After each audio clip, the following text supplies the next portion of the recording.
નમસ્કાર દર્શક મિત્રો, એસડી ન્યૂઝ ગુજરાતી ચેનલ પર આપનું સ્વાગત છે અને હું આપની સાથે વૈશાલી પુવારુ કરીશું નજર આજના સમાચારો પર।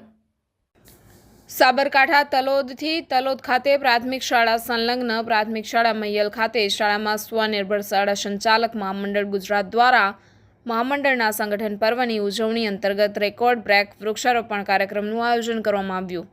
તેમાં શાળાના મંત્રી ભાવેશભાઈ એમ ઉપાધ્યાય, આચાર્ય રીટાબેન જોશી તથા શાળાના શિક્ષક મિત્રો અને વિદ્યાર્થીઓએ સાથે મળીને શાળામાં વૃક્ષારોપણ કર્યું। ત્રિનેટી સ્કૂલમાં પણ વૃક્ષારોપણ કાર્યક્રમનું આયોજન કરવામાં આવ્યું।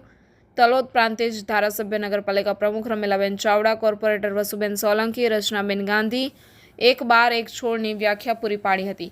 ચાલો સાથે મળીને કુદરતનું ઋણ ચૂકવીએ, ધરતી માતાને હરિયાળી બનાવી, વૃક્ષો રોપીને પર્યાવરણનું જતન કરીએ। આમ શાળામાં લગભગ 100 જેટલા જુદા જુદા રોપાઓ લગાવવામાં આવ્યા હતા, જેમાં લીમડું, ગુલમોહર, બીલીપત્ર, કણજી, આસોપાલવ, સેવન, અર્જુન, સાદર, સીતાફળ, જામફળ જેવા વૃક્ષો રોપવામાં આવ્યા હતા।